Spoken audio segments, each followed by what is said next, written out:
श्रद्धालु जिज्ञासु श्रोताओं, मनुष्य अपने जीवन के अंदर शान से जीवन जीना चाहता है। हर कोई व्यक्ति ये चाहता है कि मेरा जीवन बड़ी शान से गुजरे, शान से मैं जीऊँ और शान से ही मेरी मृत्यु हो, और मृत्यु के बाद भी बड़ी शान से मेरा नाम लोगों के जुबान पर हमेशा बना रहे। लेकिन शान के मायने जो हैं वो हर एक व्यक्ति के अलग अलग हैं। कोई व्यक्ति खा पी करके, खूब अच्छे कपड़े पहन करके, ऐश मौज करके जीवन की शान मानता है। कुछ लोग ऐसे हैं जो बहुत बुलंदियों को छू करके ऐसा समझते हैं कि बस इसी में जीवन की शान है। कुछ लोग बहुत अर्निंग करके जीवन की शान समझते हैं। कुछ लोग पद प्रतिष्ठा को प्राप्त करने में जीवन की शान समझते हैं। यानी हर एक व्यक्ति के जीवन की शान उसकी अपनी सोच पर निर्भर करती है, और जिस चीज़ के अंदर वो अपने जीवन की शान को समझते हैं उसी को प्राप्त करने के लिए रात दिन प्रयासरत रहते हैं, पुरुषार्थ करते हैं, मेहनत करते हैं। लेकिन ये जो बाहर से अर्निंग करके, चाहे वो नाम, पद, प्रतिष्ठा या ऐश मौज जो भी करके व्यक्ति अपनी शान समझता है या जीवन की सार्थकता समझता है, वो शान परमानेंट नहीं होती। वो इस जीवन में भी बदल सकती है। देखते हैं आप और हम कि बहुत सारे ऐसे लोग होते हैं जो देखते ही देखते बहुत ऊंचाइयों को छू लेते हैं, और बहुत लोग ऐसे भी होते हैं कि जो बुलंदियों पर पहुँचे हुए लेकिन वापस नीचे आ जाते हैं, यानी पतन की ओर अग्रसर हो जाते हैं।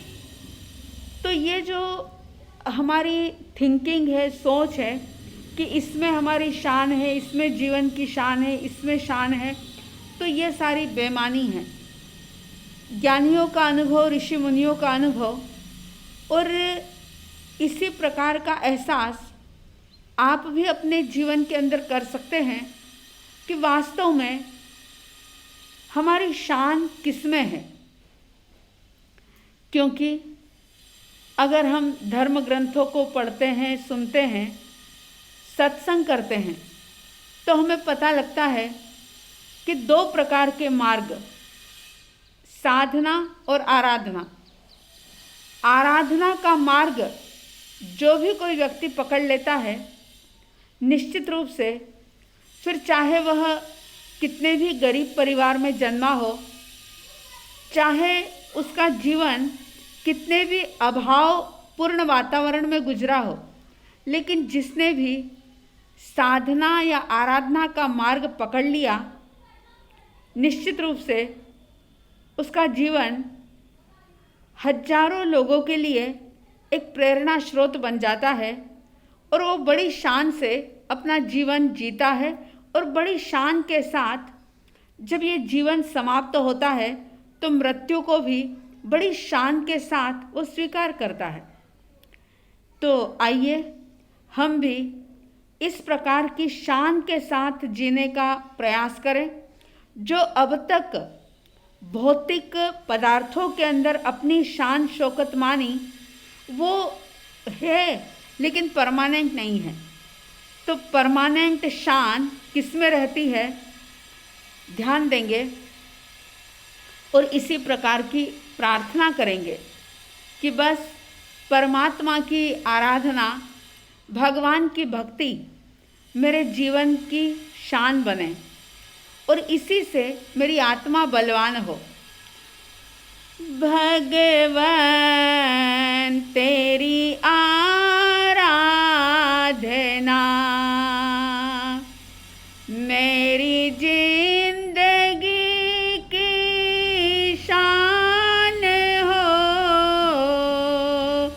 भगवान तेरी आराधना मेरी जिंदगी की शान हो। मुझे एक यही वरदान दो, मेरी आत्मा बलवान हो। भगवान तेरी आराधना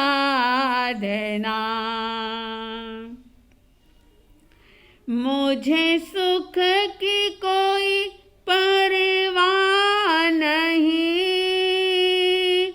दुख में भी निकले आह नहीं। मुझे सुख की कोई परवाह नहीं, दुख में भी निकले आह नहीं। बस एक तेरा ध्यान हो, होठों पे तेरा नाम हो। भगवान तेरी आराधना मेरी जिंदगी की शान हो।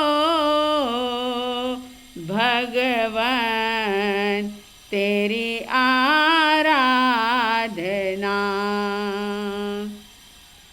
पथ में हजारों विघ्न भी आए डिगाने जो अगर, पथ में हजारों विघ्न भी आए डिगाने जो अगर, चाहे सामने शैतान हो, मेरे प्राण भी कुर्बान हो। भगवान तेरी आराधना मेरी जिंदगी की शान हो। भगवान तेरी आराधना दौलत रहे या ना रहे, खुशियाँ हो चाहे गम रहे। दौलत रहे या ना रहे, खुशियाँ हो चाहे गम रहे। चाहे आंधिया तूफान हो, विचलित न मेरा ध्यान हो। भगवान तेरी आराधना मेरी जिंदगी की शान हो। भगवान तेरी आराधना तू सूर्य है मैं कमलिनी, तू चंद्र है मैं कुमुदनी। तू सूर्य है मैं कमलिनी, तू चंद्र है मैं कुमुदनी।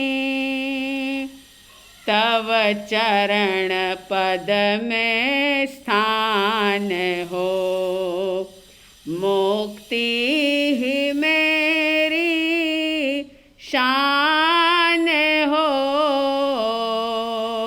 भगवान तेरी आराधना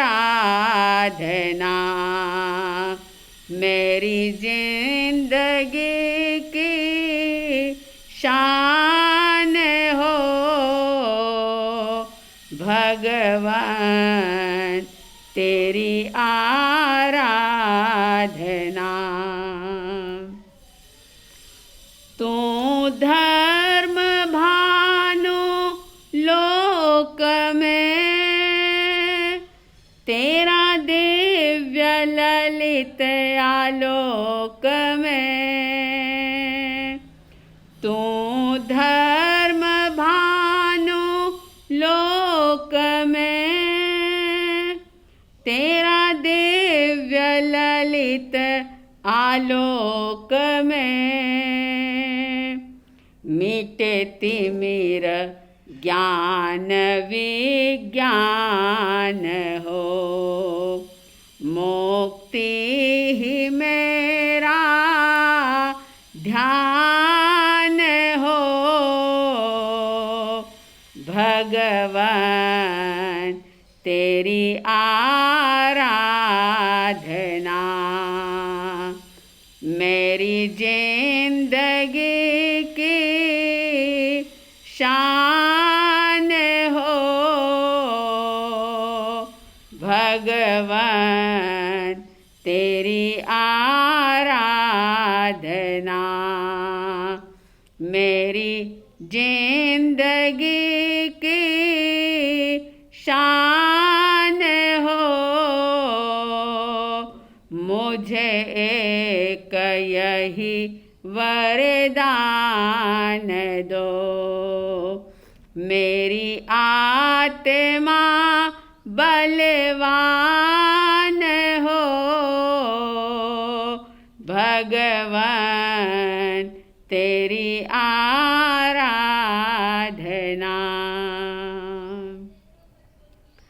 आप लोगों के मन में एक सवाल पैदा हो सकता है कि आत्मा तो बलवान ही है, तो फिर भला ये बात क्यों कही गई कि मुझे ऐसा वरदान दो कि मेरी आत्मा बलवान हो। अगर वरदान ही मांगना है तो दूसरा कोई वरदान मांगना चाहिए। लेकिन आत्मा वैसे तो बलवान ही है, लेकिन जैसा कि आप जानते हैं कि कितना भी मजबूत लोहा अगर पानी से भीगता रहे, पानी के अंदर पड़ा रहे, तो उसके अंदर भी जंग लग जाती है। इसी तरह से हमारी बलशाली, बलवान, अनंत गुणों की धारी ऐसी ये आत्मा जब विकारों की तरफ जाती है तो ये भी कमज़ोर हो जाती है। यानी इसके अंदर भी जब विकारों का जंग लग जाता है, जब कषायों का जंग लग जाता है, जब राग द्वेष ईर्ष्या का जंग लग जाता है, तो ये गुणवान बलशाली आत्मा भी कमज़ोर हो जाती है। तो अपनी आत्मा को बलवान बनाने में अपनी शान समझें, परमात्मा की आराधना करने में अपनी शान समझें। और सचमुच अगर परमात्मा की भक्ति करते हुए, आराधना करते हुए उसमें यदि आपने अपनी शान मानी कि वाकई ये मेरी शान है, तो निश्चित रूप से आपके भीतर में एक सुकून का, एक शांति का एहसास होगा। और वो सुकून, वो शांति क्षणिक नहीं होगी, क्षणभंगुर नहीं होगी, वह चिरस्थायी होगी, चिरजीवी होगी। तो आप सबके भीतर में ये परमानेंट शान की ओर बढ़ने का भाव जागे और ऐसे परमात्मा की आराधना करके हम अपनी शान बढ़ाने की कोशिश करें। ऐसी साध्वी द्वय की तरफ से हार्दिक हार्दिक शुभ भावनाओं के साथ जय प्रभु महावीर, जय गुरु आनंद।